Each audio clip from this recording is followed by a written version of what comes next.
T-minus 10, 9, 8, 7, 6, 5, 4, 3, 2, 1, 0, and liftoff.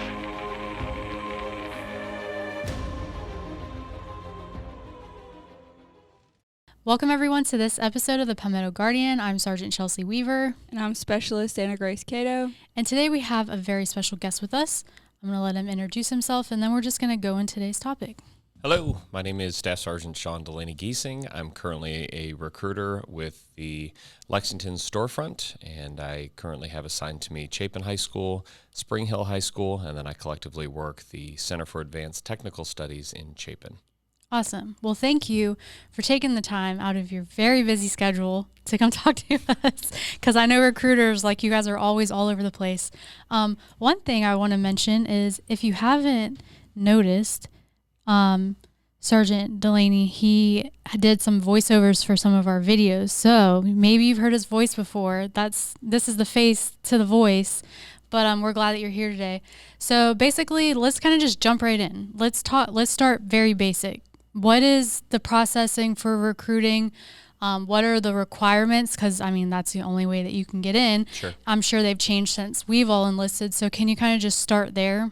So if someone is looking to join the military, and this is for the military in general, not just the National Guard, you would come in we usually set up an appointment with you, and you'd come to our office, and we would sit down, and part of that conversation is determining a couple of things. One of them is, are you medically qualified to join? Are you legally qualified to join? And what I mean by that is, do you have any potential law violations that could present an issue for you enlisting? And then the other thing that we want to look at is your physical health. Are you in good physical condition? We don't expect you to be an Olympic athlete, but at the same time, we want to make sure you are in decent physical health, that there are not any underlying medical conditions that we need to be concerned about, and that you meet our height and weight standards. Every height has a certain weight or a certain weight range that people fall within, and for us, depending on your height, we have to make sure that you fall within that range before you are able to enlist. So that's just the basics. Continuing forward, if you meet all those requirements, everything looks good from a medical standpoint, from a legal standpoint. And when we say legal, I don't mean, hey, you have a traffic ticket. That means you are suddenly not eligible to join.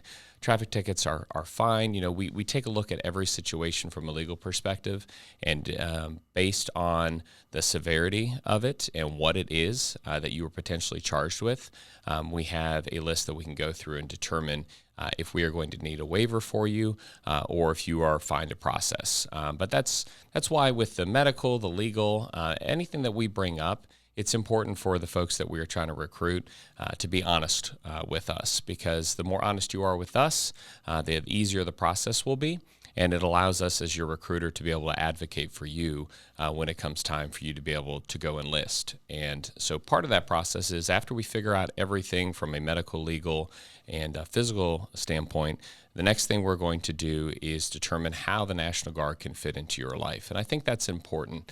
A lot of people think when you go to a recruiter's office, it's all about what can you do for the service branch. And while this is a job at the end of the day, we also want to make sure it's something that fits into your lifestyle. And I think the fit has to be great for both parties, right? It's a two-way street. We are going to ask that you do a job with us or a career field, and then vice versa. We want to make sure that you are utilizing the resources that we offer as a military service branch. And I think that's very important, that two-way street happens in each recruit's journey towards becoming a soldier. And so once we determine everything there, the next step is to schedule you for the ASVAB. That's the Armed Services Vocational Aptitude Battery. It's basically our entrance test. And we can do that a couple of ways. The easiest way for us is to be able to do what we call the PICAT. And that's essentially a practice ASVAB test. And that test can be taken in our office, which is really convenient for folks who tend to get a little bit of test anxiety. I know I was one of them when I was in college and high school. And the PICAT essentially allows you to take the full ASVAB, so you get a maximum of 3 hours to take it. Depending on who you are, we see on average about an hour and a half to take that test. And it's the full test. There really is no difference. But the biggest difference is it's not in a proctored testing environment. So because of that, we want you to be honest and not use Google, not try to look up answers, because that ends up hurting you later on in the process. So once you do that, the next step in the process is, assuming you do well, we take you over to the Military Entrance Processing Station at Fort Jackson, otherwise known as MEPS. And while you're there, you will go ahead and complete what we call a verification test. And all that is, it's about a 20-minute test that you take, and it's bits and pieces of the full test that you took in our office. And all that is doing is showing MEPS in a proctored testing environment that the test that you took at our office is in fact accurate, and you weren't trying to use Google or look up things. So assuming everything goes well there, you keep the score that you got in our office. So if you did well and you do well in the verification test, that's your score. Now, where this process works really well is that because the PICAT test is a practice test, unless you verify the test, let's say you don't do so well. That's okay, because what that allows us to do is take the results from that test, which we can see as your recruiter immediately, and sit down with you. And we can identify various issues or challenges that you might have faced during the test. Let's say you're not the greatest at math. That allows us to be able to go back and say, hey, listen, weren't the greatest at math, but we can identify that and then be able to give you some resources or be able to point you in the right direction and say, like, hey, this is the subject we need to work on, we need to brush up on, get a little bit better on, and then we can come back and do the full ASVAB at MEPS. So that first practice test is great. If you don't do well, you have a chance to identify the places that you need to do better in. And then if you do well, you can verify that score and keep that score. And then from there, it is a process. From there, this second time you'll go to MEPS is when we go for your physical. So the way I describe it, it's like a sports physical on steroids. So everything that you remember from sports, if you played in high school or if you play sports in college, it's just a little bit extra. And what we're trying to do, or what MEPS is trying to do, is identify any potential medical issues that could arise throughout your career. Or the big one is any medical issues that could either cause your safety to be in question at basic training or the potential safety of those around you that are training. And so part of that process is going over vision, just like you'd get at the DMV. They're trying to make sure you can see. It's doing blood work, making sure there's no underlying health conditions there. There is a process where a doctor will go through and identify any deficiencies or any issues with your skeletal structure, right? Finding out if you have any bumps or bruises or something that could potentially identify a condition that we need to be aware of. Once all of that's done, the last part of this process is you meet with a provider or you meet with a medical person over at MEPS, and they ask you a couple questions. They're verifying all the medical history that you gave us at the office to determine whether or not that is in fact correct. And then once that is done, the last step is to sit down with a guidance counselor. And that is usually someone who's either from the South Carolina National Guard, a lot of them are former recruiters, or it could be a civilian that's there. And you'll sit down with them and go through everything that we talked about in our office in terms of your commitment to the National Guard. How long are you signing up for? What job are you going to go into? Where is that job located? And at that point, they'll also look through any potential incentives that you might be receiving. So if you score over a 50, right, 31 is passing for us. If you score over a 50 on the ASVAB, that qualifies you for additional incentives in terms of monetary incentives that could put a little bit more money in your pocket. And so those things will be identified at that point. And once everything sounds good, that's when you will then go ahead and they'll set up a time for you to swear in a little later in that day. So it's a rather drawn-out process, but I think one of the great things about it is we're identifying every possible thing that could potentially present an issue for that individual enlisting, and then making sure that they are set up for success when it comes to going through not only their basic training, but also their advanced individual training to get into the job that they actually signed up to do. That is a lot. It's a lot. I feel like we could just end it there at this point. So going back to requirements, what is the age requirements? right now? So right now, it's 17 to 35. 17 with parental consent. Obviously, 18 you don't need it at that point. Up to 35, but we are currently waiving up to 40. Oh, wow. Now, I would say keep in mind 17 to 35 because that waivable age can fluctuate. It's not always guaranteed it'll be at 40. It could go above 40. It could go below 40. But the set demographic that we're looking at is 17 to 35.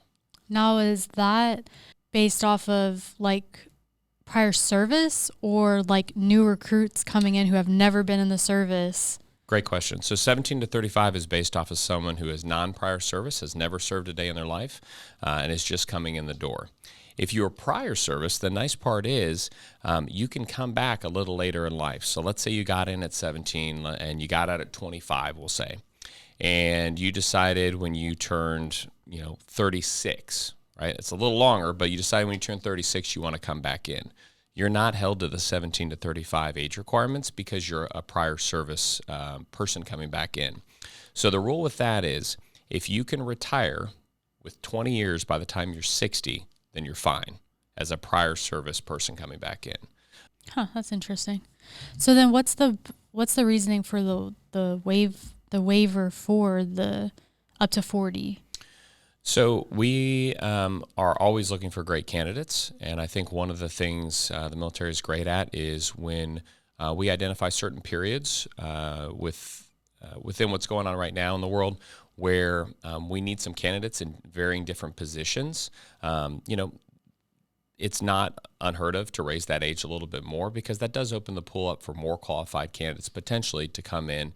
And, the older you get, the more experience you're actually bringing to the organization. And as a community-based organization, majority of our members are part-time. And because of that, they're bringing those civilian careers and what they offer and the skills they bring from those civilian careers into what they do in the National Guard, whether it's the same job or a different job. So my personal opinion, I think it's because it opens up a pool of more qualified individuals that can come in and bring that experience to us. Interesting. Now, I know in the past with the ASVAB, there was a certain amount of times you could take it. There was a waiting period in between the times you could take it. Is there still requirements on that? Like if you don't get the score you need the first time, like how many times can you take it and how long do you have to wait before you can take it again? So there's various waiting periods. Typically after the first period, it's give or take around 30 days that you have to wait. So that's why the PICAT is a really important aspect of the ASVAB because it offers that zero stress, if you will, or a low stress environment to be able to take the test, be able to see how you're doing, and be able to identify anything that you need to work on. But yes, there are waiting periods, and that's why we like using the PICAT initially. And then there's also something that I should have mentioned earlier. It's called the APT. It's a very, very short, very brief little snippet of the full ASVAB. And if you are unsure whether or not you're going to be able to pass the ASVAB, maybe you haven't been in school in a while, your recruiter might use the APT as a quick, just brief little snapshot of how well you might do on the full ASVAB, whether that be the PICAT or taking the full ASVAB and MEPS. Do all recruiters around the state have access to both of those options? They do. Okay. So we were talking about, the whole thing is about the requirements and how to join and all that kind of stuff. And I know that there's a lot of new processes and programs in place to be able to get from A to Z. So I know that there's some new type of system out there that's kind of helping recruiters get people enlisted. Can you kind of talk about that? So I believe the program you're talking about is Genesis. Genesis is the short story of it. It's a result of the military finding a way to be able to have a program that is equivalent to the civilian side. So when you go to a civilian provider, most of us are used to having a MyChart or something equivalent to that. And it allows us to have our medical records readily available if we need to go pull them without having to call our doctor. Well, the military wanted to replicate that to some extent, and so they created what's called MHS Genesis, the military health system. And Genesis was made as an essential MyChart so we could go access our medical records and have that in line with what the civilian world is able to access. Well, as an extension of Genesis, the military decided to use that program as a way to screen individuals that are trying to enter the military. And Genesis It is great for identifying potential health issues that could arise in an applicant's journey towards becoming enlisted in the military. But where we have some challenges is that because it brings up some potential issues that in some cases the applicant might not have remembered, that does bring into question, hey, when you're sitting down with your recruiter, like I said earlier, be upfront and honest, because when you go to sit down at MEPS with the medical staff, they're going to know all of your medical history, whether you know it or not.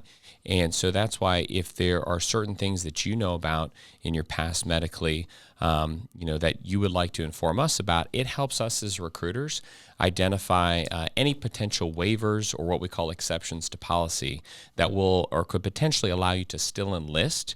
We just need to go through just a little bit longer of a process. And so we tell folks now, it used to be MEPS was, 1-2 days, depending on what you're trying to do, and that was it, right? Now, in some cases, just because of the world we live in and various health issues that might arise, folks on medication, potentially ADHD medication, there's certain waiting periods for that. And so if we can identify those things up front, it helps us better as recruiters be able to facilitate that process with MEPS and to be able to say, hey, if we know that you have this particular condition or you're taking this particular medication, here's what the process could look like for you coming in to try to enlist with us, versus doing all the work, doing all the paperwork, doing the testing, and then going to MEPS only to then get turned around and potentially disqualified for something that we might have been able to work with if we would have just identified that issue up front. So yes, sometimes it can take longer in the process, but I think the military's goal was to produce better quality candidates that we can identify any potential issues with up front to be able to address them on the back end. Now, so Genesis isn't something recruiters can access, it's something that they access at MEPS. Correct. MEPS identifies that. So essentially they can pull pharmacy records. So if they're, as I mentioned, ADHD as an example, if you were on an ADHD medication within the last 3 years, but it can go a little further, they can identify that and say, okay, this individual is on ADHD medication. And then the question would come up, are you still on the medication, or have you been taken off the medication? If you've been taken off the medication, there's a certain waiting period. For ADHD meds, it's 24 months. And that can be the first baseline of, hey, this is the time frame you're looking at to be able to enlist, assuming you were off the medication, 24 months. But then they can identify maybe there is, a quicker process to be able to get you in, or maybe there's, like I said, a waiver or an exception to policy. So identifying those things up front is just streamlining the approach that MEPS has to be able to get people in. So yeah, it might take a little longer on the front end, but like I said, on the back end, it works out a little bit easier. Now, with that, but also too, are there very specific things that disqualifies you right off the bat, or that when you are talking to recruits and they're giving you information that you're learning, that you're like, there's nothing we can do about this situation? Are there like specific things? So we try not to disqualify folks as recruiters, because I'm not a doctor. I don't have MD or DO after my name. But at the same time, yes, there are some common sense ones. I'll go back to ADHD since we're using it as an example. That is one where if they are currently on medication, I can tell them for a fact from what we call the Department of Defense instruction, it's all the accession medical standards, that there is in fact a 24-month waiting period. If they are potentially missing a limb, right, or they have low function, right, those are things that we know up front. Unfortunately, will disqualify that individual because essentially what they're looking at is, are you able to physically get through training, basic training and your advanced individual training? Basic training is the big one, because that's the most physically intensive process that a new recruit has to go through. And so if we can identify those things up front, then obviously that makes it a little bit easier for MEPS instead of them having to do it.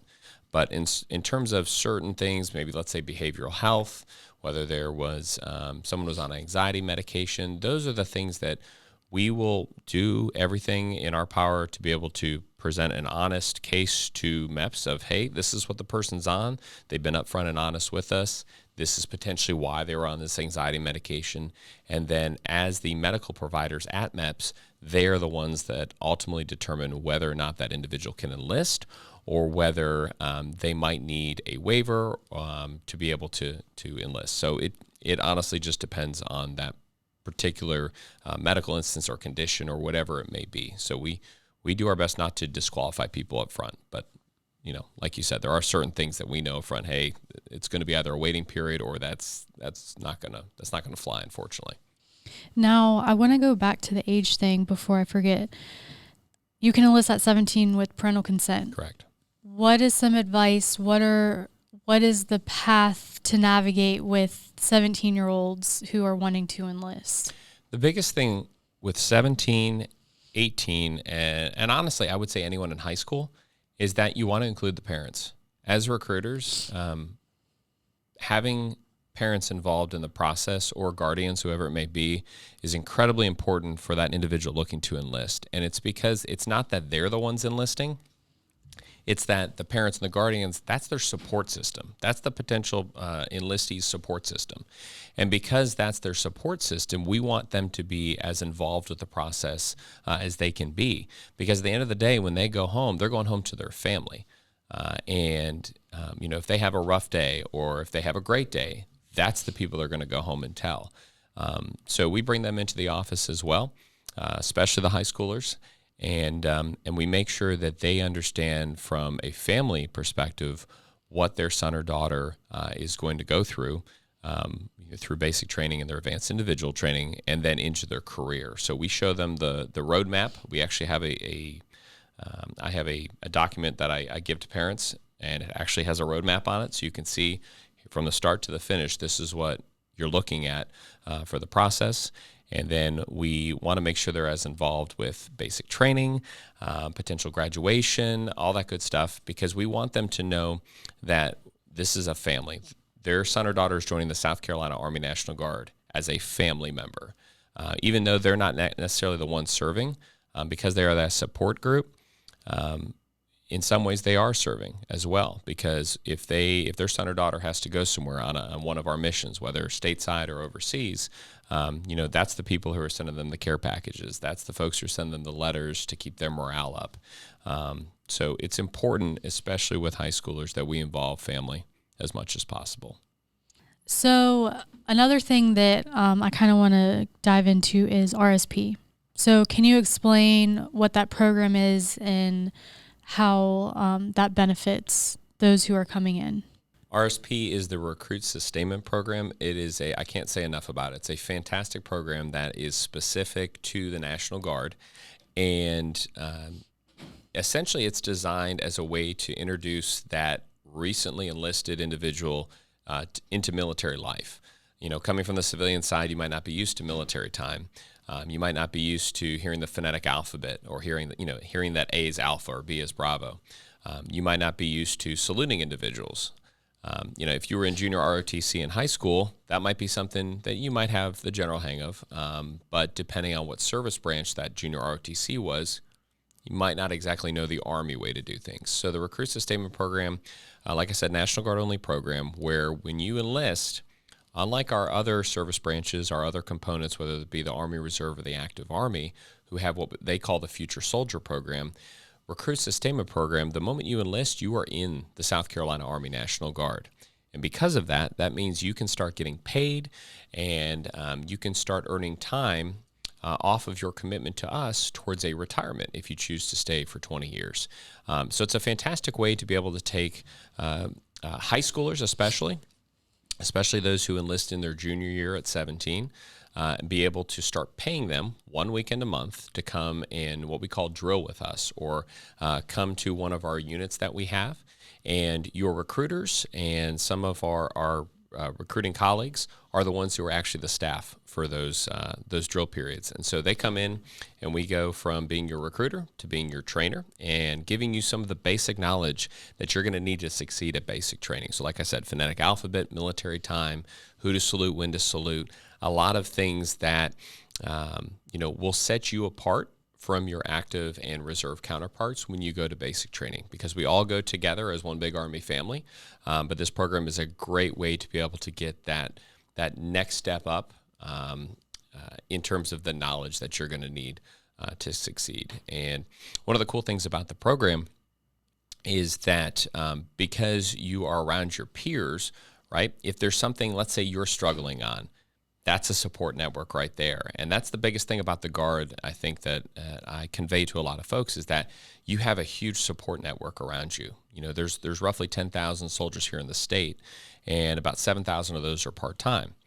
And because of that, there are people all over the state that if you're having problems with something, even if it's not in RSP, even if it's when you get into your unit later down the line, you have a support network right around the corner, no matter where you turn. So it truly is a large family environment. But RSP is a great way to give you those steps and those foundational steps to be able to succeed in your follow-on training. Now, everybody sees the commercial, citizen soldier, all the fancy stuff going on and everything. Can you kind of explain the different mission sets that we have and how that is separate from like the reserves and active duty? Right. So with any military branch, we have our I call it sibling rivalry. We rib each other during football games, especially Army Navy. But at the end of the day, the way I describe it is on our uniforms, it's not just U.S. Army or U.S. Navy, it's U.S. And we're all supporting the United States in some way. And so like you said, we all have different missions and skill sets. And one of the very unique skill sets or missions that the National Guard has is that we are a dual missioned organization. So primarily we support our state in their time of need. That's why we're the South Carolina Army National Guard. I came from Ohio. There's the Ohio Army National Guard. Every state and the territories have a National Guard. And we all support the state or territory that we live in when natural disasters hit our state, potentially when there's riots or floods or, you name it. Up in Ohio, it's blizzards. So we all go out there as an organization with the assets that we have, the equipment that we have, whether it be our light, medium tactical vehicles, or you'll otherwise hear them known as high water trucks that allow us to be able to run in flood waters, to be able to help folks out of their homes. So it's one of the reasons I joined the National Guard out of all the other branches and components, because of that state mission. Now, on the flip side, we are part of the U.S. Army. We're a reserve component. Where we differ from the Army Reserve, who is similar in terms of their 1 week in the month setup and 2 weeks in the summer, is that because we are state and federally funded, we primarily focus on the state. We still get to do all the unique missions that the Army does. But when you join the South Carolina Army National Guard that your unit will be here in South Carolina versus in Georgia or in Tennessee, because the reserves, your unit might not necessarily be in the state that you live in. On the flip side, with education, it's a really big differentiator when it comes to the reserves versus the National Guard in terms of the education side. So the reserves get the $4,000 of federal tuition assistance that every other branch gets. Where we differ from them is we get that $4,000 per academic year, which can be used for any university or college, public university or college across the country, or it can be used for trade schools or certification programs. But we also get state funding because we have a state role. So currently, we are at $5,500 per academic year to be able to go through a state school. So that could be your USCs, that could be your Lander universities, you name it. So $9,500 total that you're getting to go to school with us per year. So depending on how you use your money, what we will tell people is that you could end up making money in some cases and essentially getting paid to go to school in addition to all the other benefits that we offer. So with all of that being said, and we talked about a lot of different things, we could go on and on. We could do a second part to this. Is there anything else that you would like to add, advice that you would like to give anybody that's watching or listening who potentially might want to enlist before we close out? I would say if you've ever had a thought in your mind that serving your country in the military, serving your state and your country in the military would be a good option for you, talk to a recruiter. We get a lot of folks that do not want to reach out to a recruiter because for whatever reason, they're scared, they're nervous, whatever it may be. We're folks just like you. We're people just like you. When we get up in the morning, we put our pants on the same way you do, right? We just happen to wear camouflage to work instead of a suit or a polo shirt or whatever it may be. So get the knowledge that you need to be able to make an educated decision. And I think that's the biggest thing I can say. Don't turn down what could be the greatest opportunity of your life just because of fear or nervousness or whatever it may be.